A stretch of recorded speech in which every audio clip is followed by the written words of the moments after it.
Persembahan dan perpuluhan dapat ditransfer melalui BCA 857 050 5000 atas nama GBI Musi Palam Indah atau scan barcode QR kode GBI Musi Palam Indah.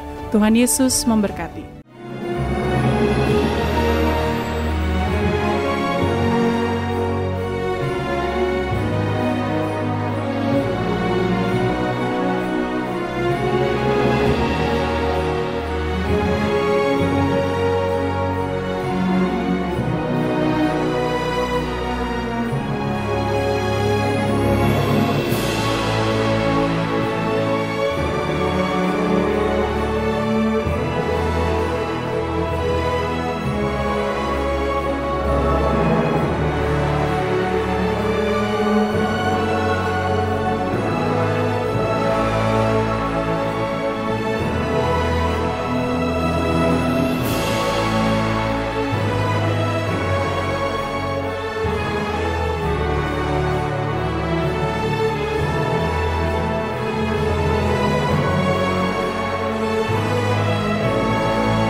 Shalom Bapak Saudara, puji nama Tuhan, apa kabar semuanya?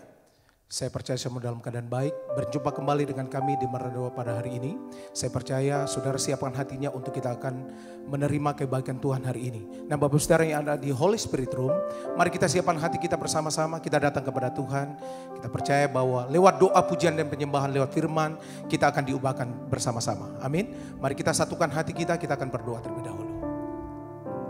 Kami datang ya Tuhan. Kami berterima kasih untuk Tuhan yang baik dalam kehidupan kami. Hari ini kembali ya Tuhan kami datang. Biarlah ya Tuhan, Kau hadir ya Tuhan bersama-sama dengan kami di menara doa ini ya Tuhan. Lawat kami, jamah kami ya Tuhan. Kami yang sakit Engkau sembuhkan secara khusus ya Tuhan. Kami yang punya masalah beban apapun kami percaya di dalam hadirat-Mu ya Tuhan. Kami percaya Tuhan kuasa-Mu bekerja buat kami. Terima kasih Roh Kudus pimpin kami dari awal sampai pada akhirnya. Di dalam nama Tuhan Yesus. Haleluya. Mari kita siapkan hati kita bersama-sama Bapak Saudara. Dengan segenap hati, dengan segenap jiwa, dengan kekuatanku, ku sembah Kau Tuhan.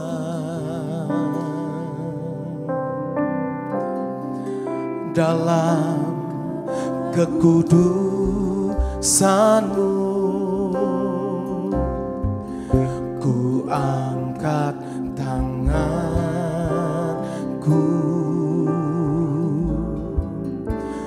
ku rindu selalu dalam hadirat-Mu. Mari sekali lagi bersama-sama katakan dengan segenap hati. Dengan segenap hati, dengan segenap jiwa, dengan kekuatanku, ku sembah Kau Tuhan. Dalam kekudusan-Mu ku angkat tanganku,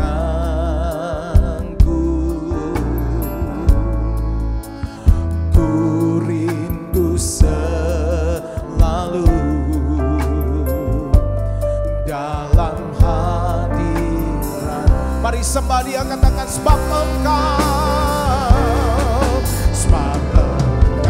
yang kudus, Anak domba Allah, darah-Mu tercurah di atas Kalvari.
Senang hati,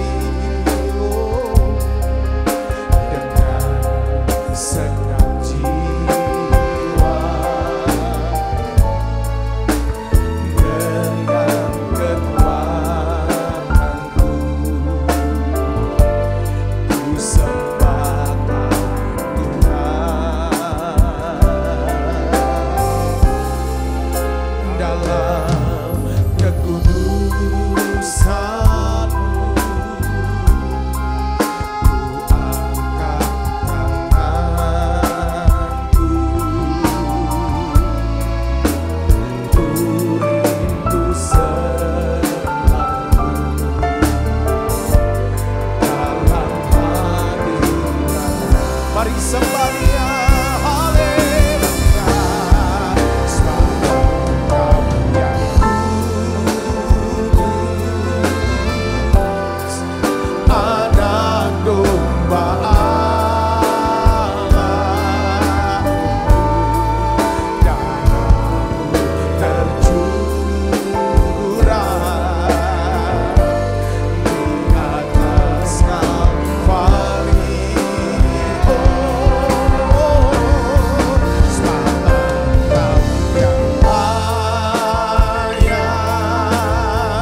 darahmu tercurah di atas Kalvari,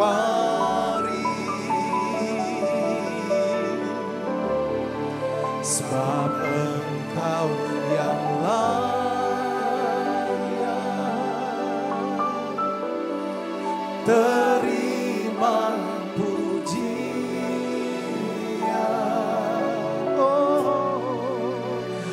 hormat dan kuasa sekarang dan selamanya.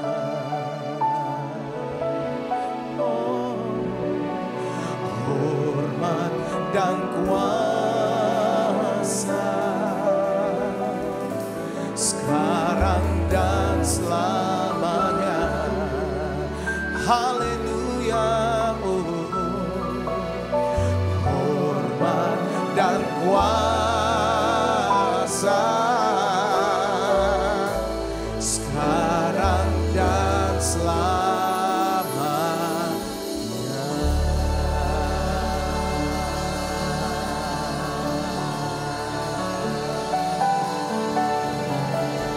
Mari Bapak Saudara, mulai kita datang sembah Tuhan. Angkat suaramu, sembah Dia. Tuhan Engkau baik, darahmu tercurah bagi kami.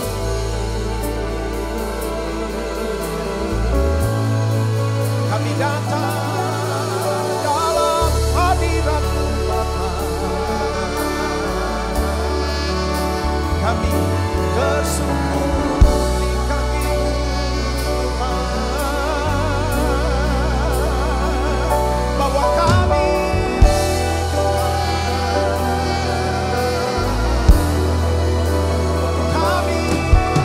masuk dalam hadirat-Mu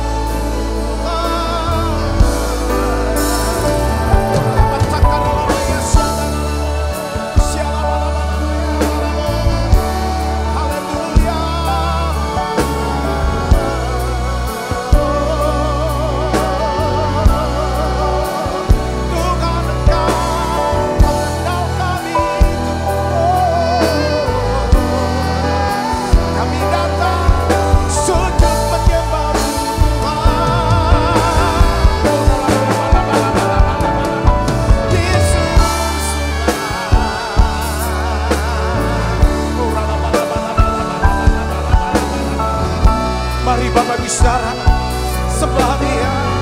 Berikan waktumu dengan Tuhan hari ini. Tuhan, kami katakan kami mau berbalik dari jalan-jalan kami. Kami datang mencari-Mu Bapa.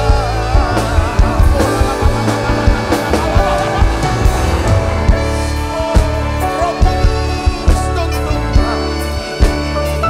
Haleluya.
dalam dekapan-Mu kami aman, kami kuat Tuhan. Kami percaya Tuhan, Engkau membalikkan keadaan kami saat ini Tuhan Yesus. Oh Ralabaya, Engkaulah segalanya dalam hidup kami. Terima kasih. Mari bersama-sama katakan, dekat hatimu.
Sama-sama katakan, Bapakku penuh kasih.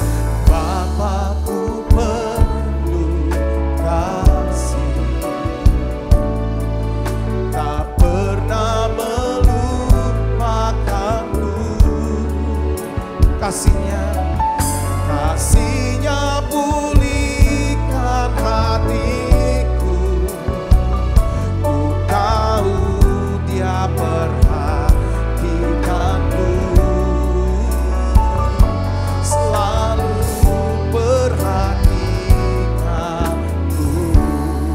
Katakan saat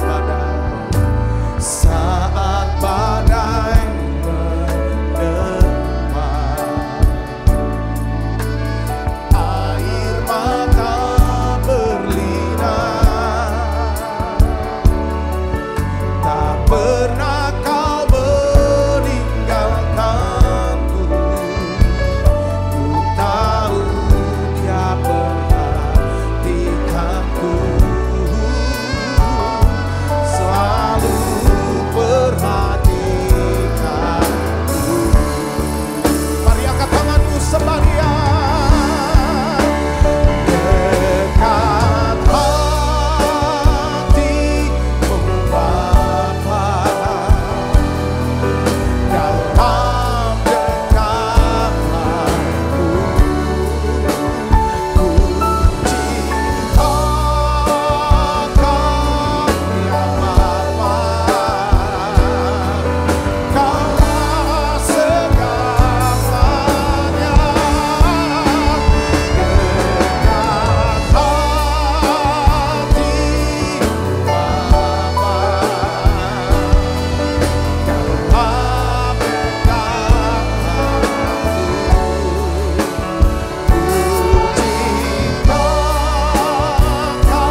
menikmati hadirat-Mu.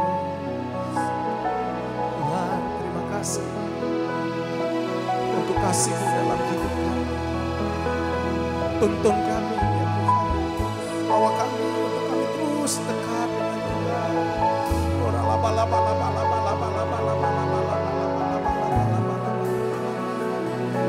Mari bersama-sama katakan ku ingin. Haleluya. Ku ingin selalu bersekutu dengan, menikmati hadirat-Mu.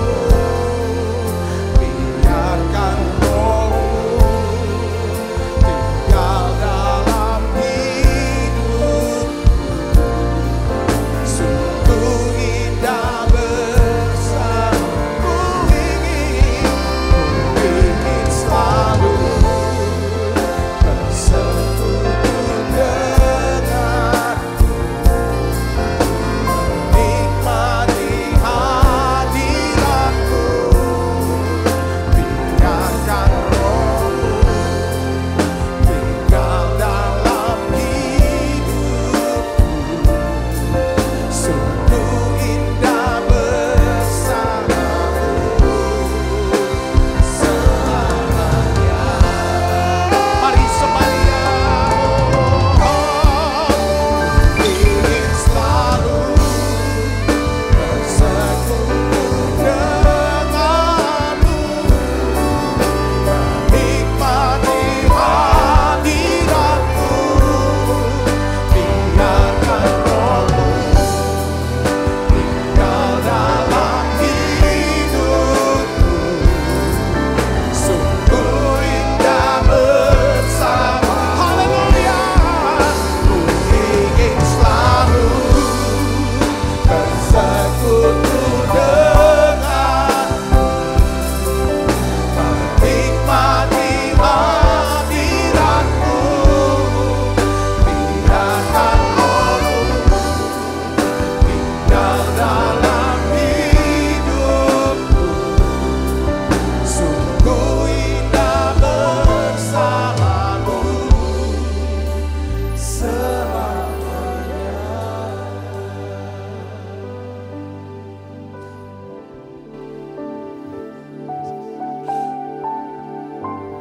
Bawa kami Tuhan makin dekat dengan Tuhan. Bawa kami makin dekat dengan-Mu Tuhan. Bawa kami masuk dalam hadirat-Mu. Kami berdoa Tuhan, biarlah Engkau sendiri menunjukkan ya Tuhan, jalan-Mu, cara-cara-Mu, untuk kami bisa melihat dan menikmati berkat pembalikan keadaan ya Tuhan. Aku berdoa Bapa dalam nama Yesus untuk setiap anak-anak-Mu yang sedang mengalami setback, kemunduran demi kemunduran ya Tuhan, dalam setiap aspek hidupnya. Aku berdoa Tuhan, biarlah ya Tuhan Kau berbicara secara pribadi untuk setiap anak-anak. Karena kami tahu firman-Mu ya Tuhan, itulah yang menghidupkan kami. Firman-Mu yang memberikan terang bagi kami. Tuhan Yesus, berbicara ya Tuhan. Katakan sepatah kata saja, maka tiap kami akan sembuh. Amin. Aku berdoa ya Bapa dalam nama Yesus. Bawa kami Tuhan. Bawa kami Tuhan untuk mengerti kehendak-Mu, rencana-Mu dalam hidup kami. Biarlah ya Tuhan kami percaya Engkau Allah yang sedang turut bekerja untuk mendatangkan kebaikan bagi setiap anak-anak-Mu ya Tuhan, yang hari-hari ini sedang ya Tuhan mengalami musim yang sulit. Terima kasih, berikan iman yang kuat bagi kami Tuhan. Kuatkan, teguhkan iman kami. Urapi hamba-Mu untuk dapat menyampaikan pesan firman-Mu ini dengan bahasa yang sederhana dan mudah dimengerti. Dalam nama Yesus, semua kita yang siap menerima firman hati gembira, sama-sama katakan amin. Tangan yang meriah saudara, silakan kembali Ibu Bapak. Shalom saudara, puji Tuhan kita bisa berjumpa lagi untuk sama-sama belajar sebagian daripada sabda firman Tuhan. Nah, hari ini saudara kita akan bahas ya kan tentang 3 faktor ya, 3 faktor kunci bagaimana kita mengalami yang namanya pembalikan keadaan dari kisah Simon Petrus, Ya mungkin beberapa di antara kita ini sedang mengalami yang namanya kemunduran atau penurunan atau krisis. Ya, kemunduran dalam kehidupan rohani mungkin ya, pelayanan atau bisnis, pekerjaan, hubungan, studi atau masa depan. Apapun saudara itu. Kita akan belajar daripada kisah Simon Petrus ya. Bagaimana Simon mengalami berkat pembalikan keadaan ya kan. Dimana kita tahu bahwa kisahnya di dalam Lukas pasal 5. Simon itu seorang nelayan saudaraku ya. Dia seorang pekerja keras. Saya pernah datang ke rumah Simon Petrus di Kapernaum.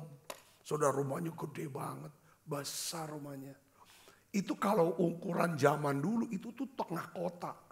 Saudaraku, rumahnya dekat laut sana, di rumah. Lalu dekat seberang rumahnya itu ada sinagoga. Jadi ini orang, saudara, kalau bilang nelayan, ini nelayan pasti nelayan yang sukses dalam karirnya. Saudaraku ya, dan Yesus pernah datang ke rumah dia. Saudara, untuk menyembuhkan mertua daripada Petrus yang tinggal di sana, saudaraku. Jadi boleh dikata ini tidak mungkin dia sukses kalau dia tidak profesional. Kalau dia tidak profesional, nggak cerdas, nggak kerja keras. Tetapi keadaannya pada waktu itu saudara, Alkitab katakan dia sudah menangkap ikan semalam-malaman. Tapi dia tidak dapatkan ikan. Itu mungkin masa dalam hidup dia yang gak pernah terjadi. Danau Tiberias ya, danau itulah segitu danau, sudah tahu. Dia pasti sebagai nelayan dia sudah tahu tempat-tempat yang penuh ikan. Tapi hari itu kok gak bisa dapat ikan. Pada pagi harinya dia sudah mendarat. Dia bersihkan daripada jalannya. Kita tahu saudara Yesus datang, dia kan pakai perahu dia, dia kan minta perahu dia. Kita melihat di sini itulah terjadinya pembalikan keadaan di sana. Dia mengalami perjumpaan dengan Tuhan. Ya, kehidupan bisnisnya itu dipulihkan pada saat itu ketemu dengan Tuhan. Dia bisa menangkap ikan dalam jumlah yang sangat besar sekali. Bahkan jalannya hampir koyak. Bahkan perahunya hampir tenggelam, saking banyaknya ikan saudaraku. Tetapi saya melihat saudaraku, bukan cuma dia, Tuhan tuh pulihkan bisnisnya. Ya namanya kalau dipulihkan bisnis, pekerjaan, itu mah sesuatu yang memang kita butuhkan selama di dunia, tapi sifatnya sementara. Tapi rupanya saudara, lewat kegagalannya, lalu Tuhan berikan mujizat saudara, dengan tangkapan ikan sangat besar. Saudaraku, Simon bukan cuma dipulihkan dalam bisnis, tapi dia mendapatkan panggilan Tuhan yang tertinggi dalam hidupnya. Untuk menjadi apa? Rasul Tuhan Yesus Kristus. Panggilan hidup terbesar, tertinggi dalam hidup kita adalah ketika Tuhan panggil kita. Bukan hanya untuk menjadi anaknya, untuk diselamatkan. Tapi adalah panggilan untuk apa? Melayani. Yang ngerti katakan amin. Itu panggilan tertinggi. Ikut aku, layani aku. Ya kan? Nah, kita akan lihat ada 3 kunci kebenaran firman Tuhan. Ya, bagaimana Simon Petrus bisa mengalami berkat pembalikan keadaan. Saya berdoa, setiap saudara yang mungkin hari ini sedang mengalami masa krisis yang paling dalam. Saya percaya kalau Tuhan bisa kerja dan berbuat kepada Simon Petrus, dia buat pembalikan keadaan. Bukan cuma dipulihkan bisnisnya, keuangannya. Tetapi Tuhan angkat dia. Ya saudara, dipilih, dipanggil untuk melayani dia. Ini hal yang luar biasa. Apa yang Tuhan kerjakan kepada Simon Petrus, dia akan kerjakan juga buat saudara. Buat kita semua di sini. Katakan amin saudara. Ya, kita akan lihat di sini. Kita baca deh Lukas 5 ayat 3 sampai 4. Ini kita akan baca ayatnya 1, 2, 3. Ia naik ke salah satu perahu itu, yaitu perahu Simon, dan menyuruh dia supaya menolakkan perahunya sedikit jauh dari pantai. Lalu ia duduk dan mengajar orang banyak dari atas perahu. Setelah selesai berbicara, ia berkata kepada Simon, bertolaklah ke tempat yang dalam dan tebarkanlah jalamu untuk menangkap ikan. Saya melihat saudaraku yang Kristus, ya, yang pertama, ya, hal yang pertama, ya, bagaimana faktor pertama kita bisa mengalami yang namanya pembalikan keadaan dalam hidup kita. Yang pertama adalah adanya peranan firman Tuhan. Adanya peranan firman. Saudara harus punya firman. Saudara harus dapatkan firman. Seperti Petrus, dia dapatkan perintah firman sampai 2 kali. Yang pertama saudara, Tuhan berkata apa? Bertolaklah menjauh sedikit dari pantai. Saudara, ini artinya apa? Saudara bisa bayangkan gak, orang ini lagi sedang gak dapat ikan. Sudah capek, lelah badan. Saya juga percaya kalau orang lagi sedang susah dalam bisnisnya, usahanya, lelahnya bukan cuma badan tapi lelah juga yang di dalam, capek yang di dalam. Saudaraku, sekarang Tuhan bilang, ayo naik lagi perahu, aku mau pinjam perahu kamu. Ya, bertolaklah menjauh sedikit dari pantai. Saya tuh merenung saudara. Dan saya dapatkan semacam pengertian atau pewahyuan bahwa perintah pertama ini bermakna bahwa Tuhan ingin hendak mengajar Simon untuk mendahulukan kepentingan Tuhan di atas kepentingan dan kebutuhan pribadi dia. Kadang tuh kalau kita lagi sedang ada masalah, kita lagi gagal, lagi susah, lagi capek, kita tuh sulit untuk mikirin kepentingan orang. Sulit untuk bantu orang. Saudaraku, kita gak akan pernah mau peduli dengan orang. Saudara, kunci pembalikan keadaan di sini adalah kita harus bisa ngatasin diri. Menang atas apa? Ego kita. Saudara, kesombongan kita. Ya kan? Yang cuma bilang mentingin diri. Kita belajar melihat kebutuhan orang lain. Katakan amin. Kebutuhan daripada Tuhan khususnya. Yang ngerti katakan amin. Tuhan butuh mau pakai perahunya untuk bisa memberitakan Injil. Untuk mengajar orang lain. Saudara, perintah yang kedua yang Tuhan sampaikan kepada Simon Petrus adalah apa saudara? Bertolaklah ke tempat yang dalam dan tebarkanlah jalamu untuk menangkap ikan. Saya renung saudara, ya, bahwa perintah kedua ini berisi makna bahwa Tuhan hendak memberkati bisnis daripada Simon Petrus. Ya saudaraku, yang kedua adalah dia ingin mengubah jalan hidupnya untuk menjadi rasul Tuhan Yesus Kristus. Saudara perhatikan, kenapa kok Tuhan suruh lagi saudara untuk pergi ke tempat yang dalam untuk tebar daripada jalamu. Seringkali saudara di tempat di mana kita mengalami kegagalan, Tuhan tuh suruh kita balik lagi ke tempat itu. Saudara, untuk ngalami apa? Kemenangan dan keberhasilan. Tempat di mana kegagalan itu tempat yang menakutkan buat kita. Aku gak mau lagi ke situ. Entah dalam hubungan kah, entah dalam tempat apapun itu saudara gak pernah mau coba lagi. Kunci pembalikan keadaan adalah seringkali Tuhan ajar kita hadapi ketakutanmu. Apa yang kamu takuti? Hadapi itu. Ini pelajarannya saudaraku. Seringkali kita udah trauma, gak mau lagi coba. Saudara Kristus, perintah kedua ini berisi tentang apa? Tuhan mau berkati. Ya saudara, tetapi saya melihat begini saudaraku. Simon tuh mau mendengarkan perintah, ya, firman Tuhan dan melakukannya. Sekalipun perintahnya tidak masuk akal saudara. Kenapa? Kita belajar sih, kita lihat di sini. Saudara tahu ya, orang Yahudi itu dari kecil itu dididik, ya saudara. Untuk sekolah tuh paling tidak itu sekian tahun ya. Sekian tahun tuh sekolah agama, sekolah Taurat. Perjanjian lama. Jadi dia dididik untuk takut Tuhan. Takut Tuhan artinya hormati Tuhan. Supaya dia punya rasa hormat sama Tuhan dan para hamba Tuhan. Punya rasa segan dengan Tuhan dan para hamba Tuhan. Itu. Jadi ketika dia lihat yang memerintah itu adalah rabi atau guru, dia berkata, Pak Guru, dia jelasin, sudah sepanjang malam, ya aku nangkap ikan tapi tidak dapat hasil.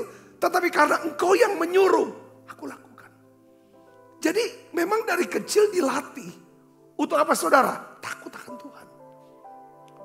Jadi kita tuh sudah belajar. Kita belajar bahwa kita tuh bisa taat. Ya, dengar, lakukan. Itu kalau kita tuh punya rasa hormat. Rasa kagum, rasa segan. Ditambah lagi dengan apa? Adanya kasih kepada Tuhan. Baru kita bisa lakukan itu. Yang ini yang Tuhan mau, ketaatan seperti ini. Bukan ketaatan antara apa saudara? Pembantu dengan majikan. Dia kan diperintah untuk taat karena dia dapat upah. Kalau dia nggak taat, takut nanti dipecat kalau aku nggak taat. Taat itu bukan itu maksudnya. Ada banyak motivasi taat orang. Takut kena marah, takut kena hukum segala. Bukan. Di sini karena ada rasa hormat. Sedalam-dalamnya hormat. Ya kan? Ketika dia berbicara aku akan dengarkan. Ya kan? Kalau itu berupa koreksi, aku bertobat. Ketika itu perintah untuk dijalankan, aku akan lakukan itu. Saudara, ini modal dasar. Makanya namanya Simon. Arti nama Simon itu itu nama umum dari orang-orang Yahudi. Ya kan? Dari kata Simeon. Ya, Simeon. Itu biasa, Shema Israel, dari kata Shema, dengarkan dan lakukan. Kata Simon itu artinya ada apa? Dia Tuhan telah mendengar. Kalau Tuhan sudah mendengar, dia pasti akan lakukan itu. Yang ngerti katakan amin. Banyak orang suka namanya anak Simon. Dia tahu Tuhan dengar. Ketika Tuhan dengar doa kita, Tuhan akan jawab doa kita. Saudara bisa di sini katakan amin. Jadi yang pertama itu peranan firman. Banyak orang tuh doa ya. Ketika dia lagi susah, ada masalah, dia berdoa minta Tuhan tolong. Tapi dia tidak pernah cari firman. Nggak bisa. Bukan itu poinnya saudara. Ini beda dengan agama-agama lain. Kekristenan itu bicara bukan seperti agama lain. Aku sudah sembahyang, aku sudah doa. Mana pahalanya aku? Nggak, bukan itu poinnya saudara. Kekristenan bicara apa? Hubungan. Katakan hubungan. Hubungan antara Bapa sebagai Allah dan kita anak-anaknya yang sudah ditebus oleh darah Yesus. Saudaraku, yang ngerti katakan amin. Jadi Bapa ini mau bicara. Dia mau menuntun kita. Saudaraku, bukan cuma sekedar anak bilang teriak, aku lapar, tolong kasih makan segala macam. Mana makanannya? Gak mau tahu, cepat sekarang datang. Tapi kan mamanya mau bicara, nak. Ya, jam makannya sekian, makanan sudah tersedia di meja makan jam sekian, ada menunya gini-gini, kamu duduklah kita makan bareng. Ada kata-kata daripada orang tua yang mau orang tua itu dengar. Saya bisa ngerti, katakan amin. Ya bukan, aku lapar sekarang, nggak kasih makan gitu, tidak gitu. Tuhan kan dikasih kesempatan untuk bicara. Ibu bapak bisa nangkap sini, katakan amin. Jadi firman. Oleh karena itu penting saudara, semua ya kan dimulai daripada firman Tuhan. Saya akan ajak saudara untuk baca Mazmur 105 ayat 17 sampai 21. Kita baca sama-sama yuk. 1, ini tentang kisah Yusuf ya. Kisah Yusuf ini menjelaskan betapa pentingnya peranan firman Tuhan untuk supaya kita bisa mengalami yang namanya berkat pembalikan keadaan. Kita tahu Yusuf saudara, ya itu dijual jadi budak di Mesir. Saudaraku, lalu dia difitnah oleh istri Potifar, dimasukkan ke penjara. Nah, bagaimana cara itu keadaan yang sangat sulit. Bagaimana Allah bisa membalikan keadaan Yusuf? Bukan cuma membebaskan dia dari tawanan. Ini kalau zaman dulu saudara, kalau seseorang tuh ditawan, itu nggak tahu kapan. Waktu bebasnya itu nggak tahu kapan. Ya udah sampai seumur hidup itu biasanya. Sampai mati dia. Kecuali raja tuh ingat, oh ya bebasin ya, semuanya raja aja. Saudara tahu di situ, makanya kan di situ ya yang namanya juru minum sama juru juru roti saudara. Dua-dua di penjara, ya kan saudara. Mereka bisa keluar itu karena belas kasihan raja. Yang satu keluar untuk dihukum mati, Yang satu keluar untuk dikembalikan kedudukannya. Saudaraku. Nah, kita lihat di sini saudara. Bagaimana Yusuf bisa keluar, saudaraku. Lalu setelah dia keluar, dia diangkat oleh Tuhan. Ini yang namanya pembalikan keadaan, saudara. Seperti Simon. Bukan cuma dipulihkan bisnisnya, tapi diangkat oleh Tuhan jadi rasul Tuhan Yesus Kristus. Ya, kita baca sama-sama. Itu semua perannya siapa? Peran firman. Dimulai dengan firman, kita baca. Mazmur 105 ayat 17 sampai 21. 1, 2, 3. Diutusnyalah seorang mendahului mereka. Yusuf yang dijual menjadi apa? Budak. Mereka mengimpit kakinya dengan belenggu. Lehernya masuk ke dalam besi. Sampai saat firman-Nya sudah genap. Dan janji Tuhan membenarkannya. Raja menyuruh melepaskannya. Penguasa bangsa-bangsa membebaskannya. Dijadikannya dia tuan atas istananya. Dan kuasa atas segala harta kepunyaannya. Kata kuncinya di mana? Firman. Semua peranan firman. Kalau kita nggak suka baca firman, kita nggak suka dengarkan pengajaran firman, bahkan kita menolak, mengeraskan hati, ya kan?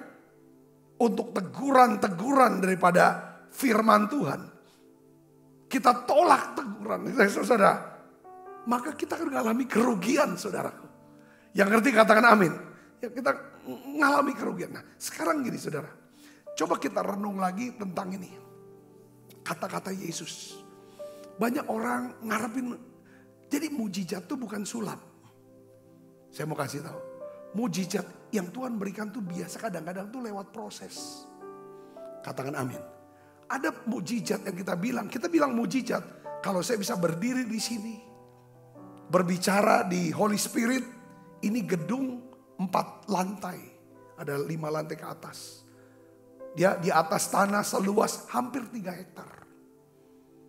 Saudara, dengan kapasitas gedung kalau overflow bisa 5.000-an orang tempat duduk. Boleh dikata ini semua mujizat. Setuju gak saudara? Katakan amin. Tapi mujizat bukan semalam kita bisa berdiri di sini. Kita berada di sini. Saya bisa berbicara di YouTube. Siap hari di menara doa ini saudara. Itu saya bilang mujizat. Tapi mujizat yang tidak dibangun dalam satu malam. Tapi lewat proses yang panjang. Nah makanya Tuhan berkata, saudara, bertolaklah ke tempat yang lebih dalam. Dan tebarkanlah jalanmu. Apa maknanya? Apa artinya buat setiap kita? Ya kan? Yang pertama saya catat. Saudara, Tuhan suruh bertolak ke tempat lebih dalam. Tebar jalanmu. Bicara tentang yang pertama, kita percaya kepada Tuhan dengan sepenuh hati. Jadi kita mau berkata bahwa aku nggak pikir yang lain yang menjadi andalanku, yang menjadi pengharapanku. Aku tidak bergantung dengan siapapun, termasuk aku tidak akan pernah mau bergantung kepada diriku sendiri. Aku hanya mau bergantung kepada Tuhan. Itu artinya bertolak ke tempat lebih dalam. Lebih percaya lagi. Lebih berharap lagi. Lebih percaya, mengasihi lagi. Itu namanya bertolak ke tempat yang lebih dalam. Yang pertama. Yang kedua. Apa artinya bertolak ke tempat lebih dalam dan tebarkan jalan? Kita harus berusaha dengan sungguh-sungguh mencari kehendak Tuhan. Di dalam apa? Doa, puji, penyembahan, dan pendalaman firman Tuhan. Saudara yang ikut menara doa. Jangan cuma asal ikut, jangan. Setiap firman yang disampaikan yang saudara dengar, coba saudara mulai pikirkan, renungkan, doakan, catat, ingat baik-baik. Oh ini loh firmannya, ini loh kehendak Tuhan buat saya. Kita tahu kehendak Tuhan itu dari firman Tuhan, katakan amin. Nah ini saudara harus tahu kehendak Tuhan itu apa. Ya. Apa kehendak Tuhan dari situasi ini? Tuhan maunya kemana arahnya? Saya baru tahu loh. Waktu saya mau ulang lagi kesaksian saya untuk menjelaskan saja. Saudaraku, ketika saya kena sakit, saya nggak ada kerjaan lagi, nggak tahu membuat apa. Ya mungkin nggak ada harapan, hanya nunggu mati lah mungkin. Saya berpikirnya gitu. Saudara, waktu tiap hari dengar pujian, ketika aku berbeban berat, itu kan dalam doa, pujian, baca Alkitab. Apa sih kehendaknya? Kayaknya saya dapat pengertian, saudaraku. Apa pengertiannya di dalam hadirat Tuhan itu? Saya cari Tuhan. Saya dapat pengertian, kamu gak usah lagi doa untuk kesembuhan. Kamu berdoa saja supaya aku menyertai kamu senantiasa sampai akhir zaman. Nah dari situ Roh Kudus itu ajarin saya bahwa saya ini akan sembuh dan saya akan panjang umur. Untuk apa?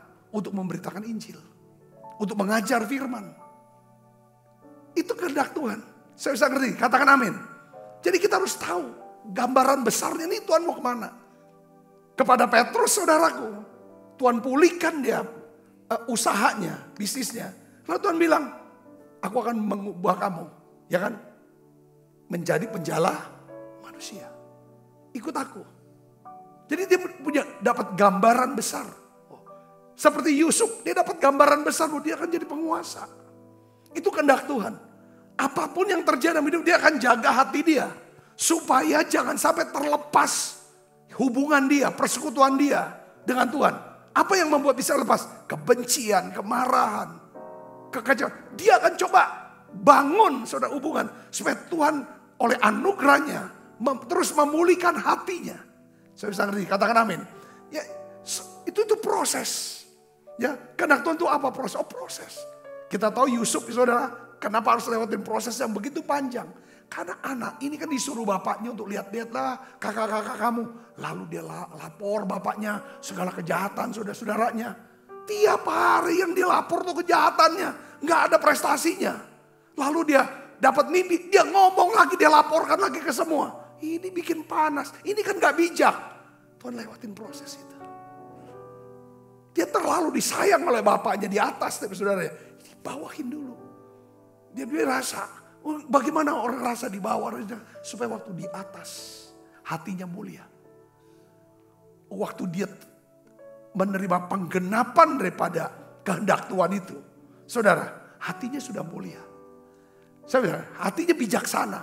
Saudara, bisa mengerti sini, katakan amin. Kita harus tahu, itu bertolak lebih dalam. Artinya kalau kita susah, ada masalah, kita mau langsung cepatlah tolong Tuhan. Tidak dulu. Coba andalan kita tuh siapa? Apa benar-benar satu-satunya Tuhan atau masih ada yang lain? Selesaikan dulu ini, beresin. Yang kedua, banyak nyembah, masuk hadirat, cari firman, apa kehendaknya? Yang ketiga, cari informasi, duduk masalahnya itu apa? Duduk perkaranya itu apa? Apa faktor-faktor penyebab kita ngalami kemunduran, kegagalan, krisis? Apa penyebabnya? Kita harus cari informasi sedalam-dalamnya. Dari situlah hal-hal apa yang perlu kita koreksi, kita perbaiki. Perlu kita bertobat.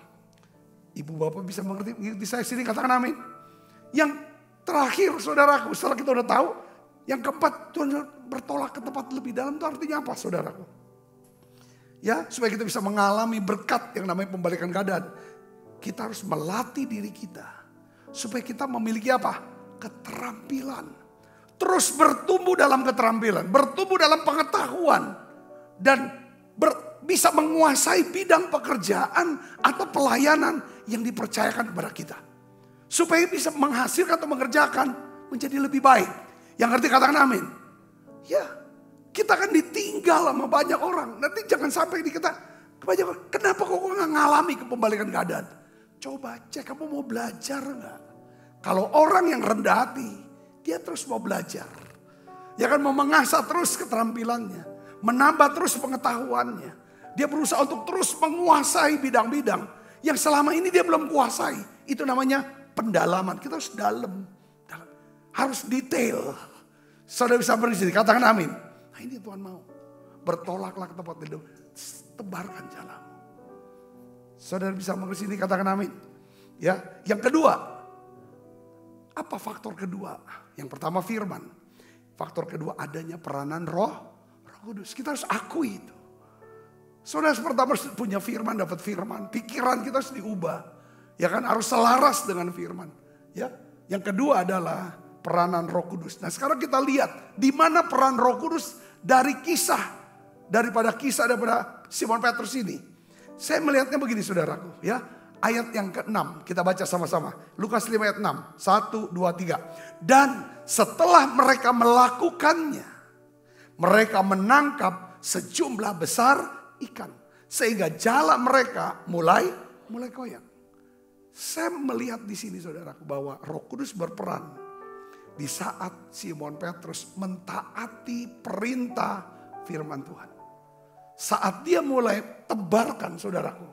Ketika dia berkata, "Guru, sepanjang malam aku sudah menangkap ikan, tapi tidak ada hasil. Karena engkau yang menyuruh, aku melakukan juga." Pada saat itu saudara, apa yang terjadi saudara?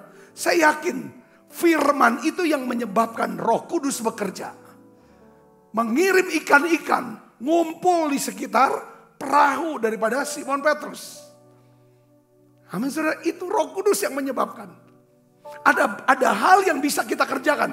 Yang kita kerjakan adalah bertolak ke tempat lebih dalam. Apa bertolak ke tempat lebih dalam? Percaya pada Tuhan sepenuh hati.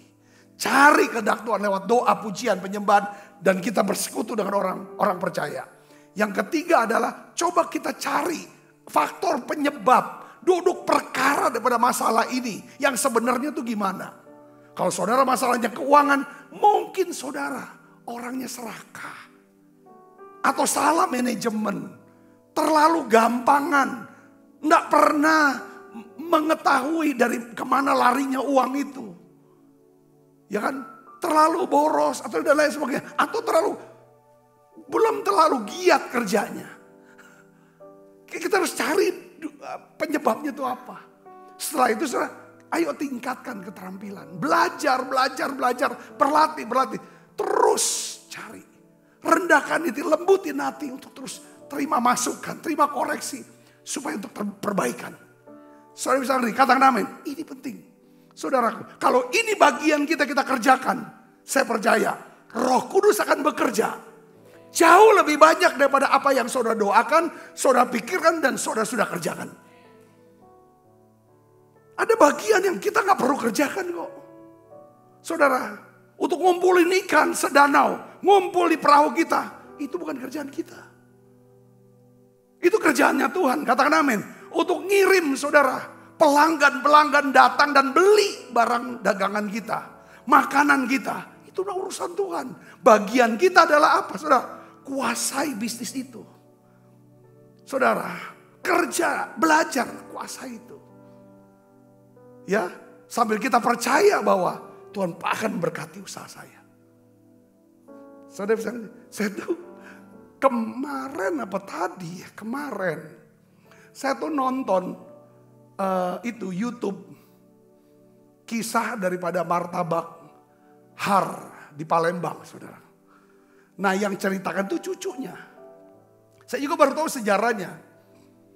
Bagaimana martabak Har tuh sampai sekarang masih ada, udah 3 generasi. Dan saya rasa sukses karena saya salah satunya favorit banget, suka banget makan martabak Har. Saya baru tahu saudaraku, apa kunci suksesnya. Jadi rupanya Haji Abdul Rojak, ini orang India yang berasal dari Kerala.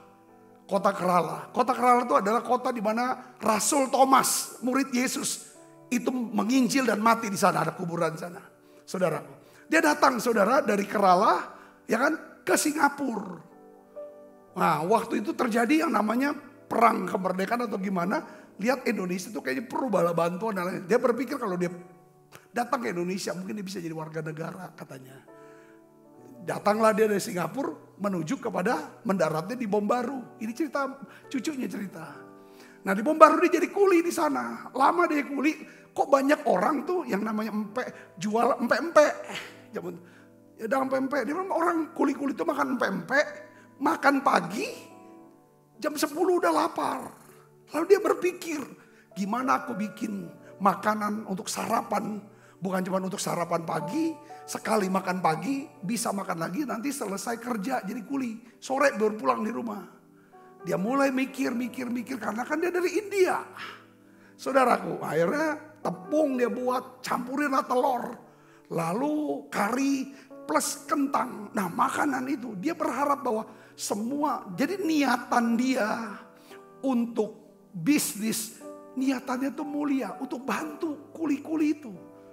Supaya sekali makan Sudah cukup, siang tidak lapar lagi. Niatannya mulia. Jadi saya nangkepnya gini saudaraku.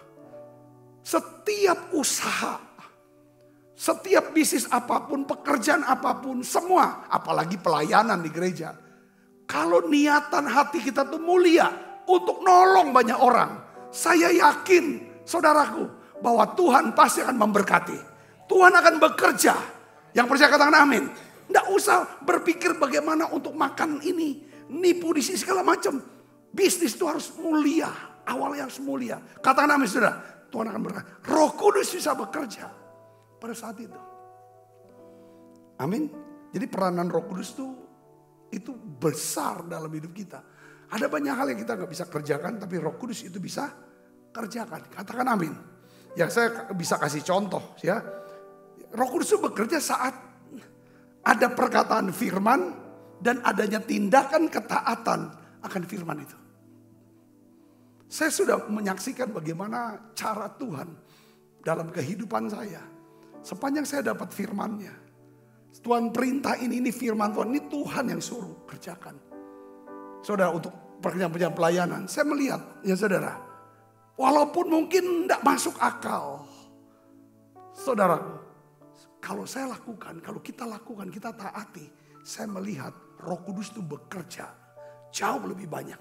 Lebih dahsyat. Yang ngerti katakan amin. Kita mulai. Ya. Ayo mulai saudara. Jangan nunggu kapan Tuhan kasih. Cemplungin duit. Masukin ke ruang. Enggak. Saya cari dulu. Itu langkah-langkah. Bagian kita percaya Tuhan sepenuh hati. Katakan amin. Cari kehendaknya. Tuhan tuh mau nyapa. Apa yang saya harus kerjakan.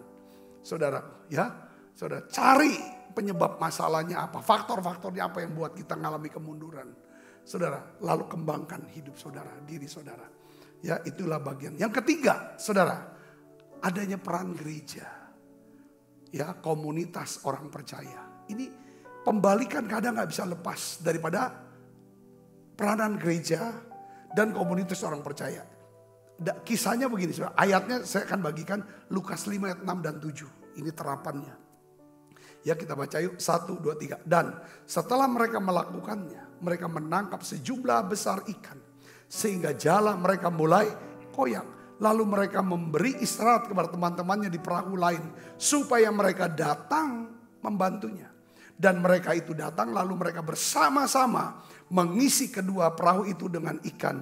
Hingga hampir tenggelam. Jadi waktu Petrus tuh dapat ikan, saudara nangkep itu jalanya hampir koyak. Bahkan perahunya kalau dia ambil semua itu bisa tenggelam.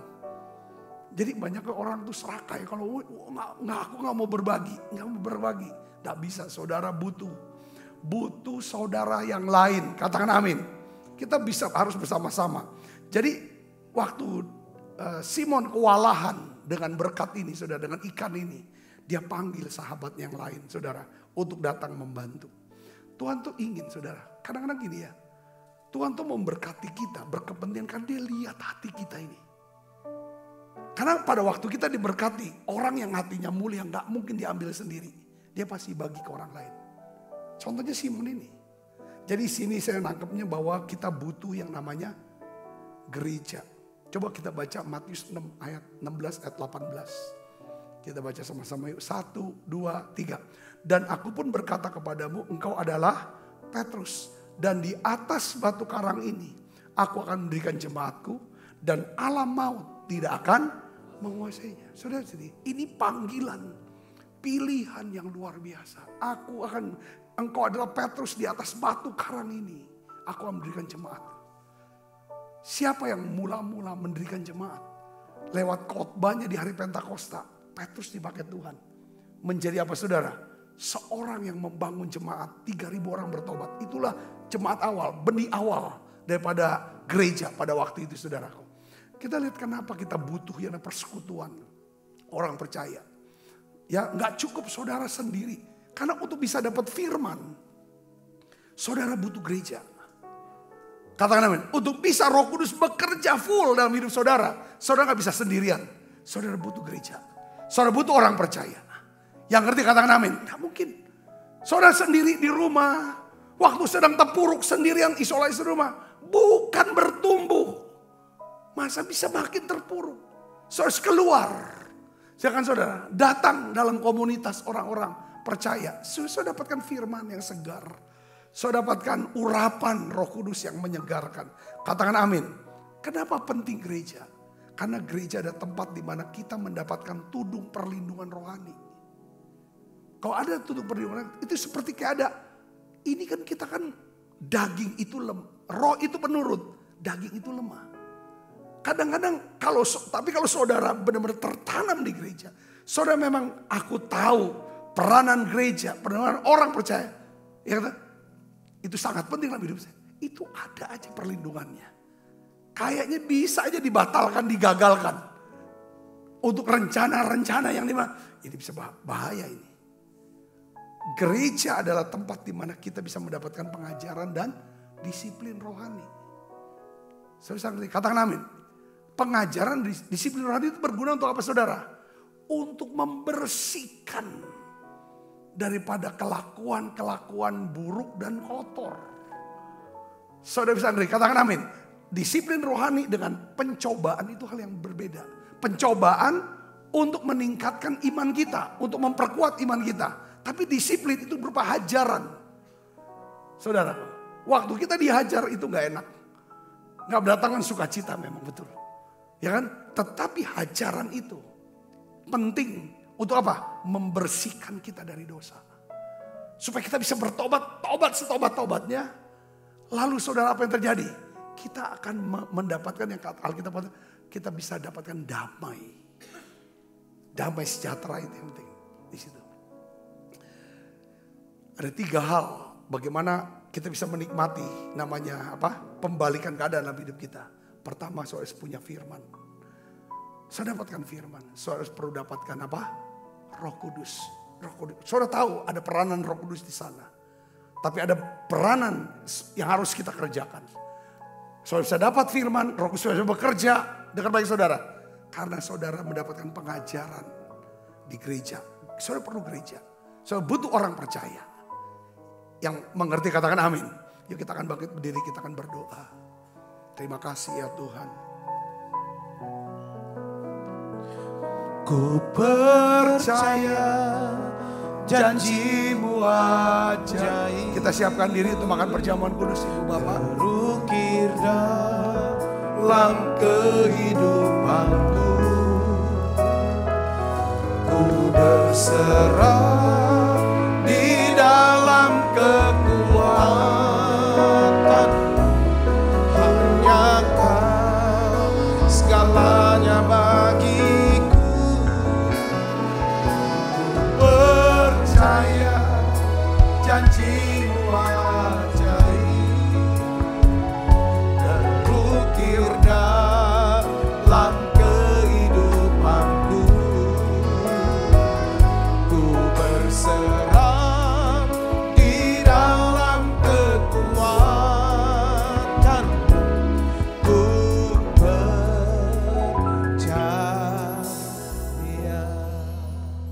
Sebab apa yang telah kuteruskan kepadamu telah aku terima dari Tuhan. Yaitu bahwa Tuhan Yesus pada malam waktu diserahkan mengambil roti.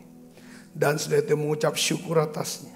Ia memecah-mecahkannya dan berkata, inilah tubuhku yang diserahkan bagi kamu. Perbuatlah ini menjadi peringatan akan aku, saudaraku. Bukankah roti tangan kita ada persoalan kita dengan tubuh Kristus? Amin. Mari kita makan dalam nama saya.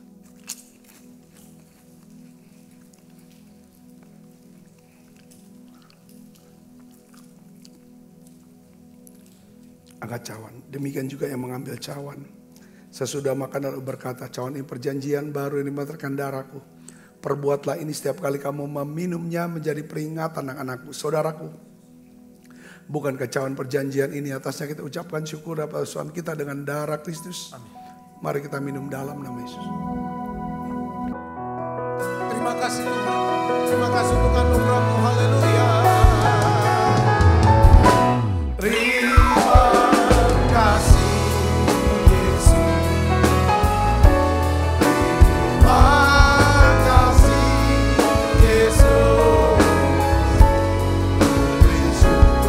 Hanya bagimu, ya Allah.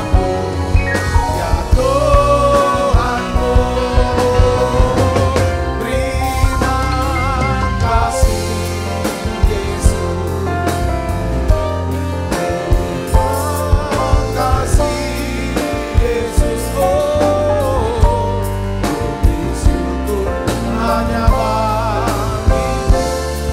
Terima kasih Yesus. Ku beri syukur, hanya bagimu. Terima kasih Yesus.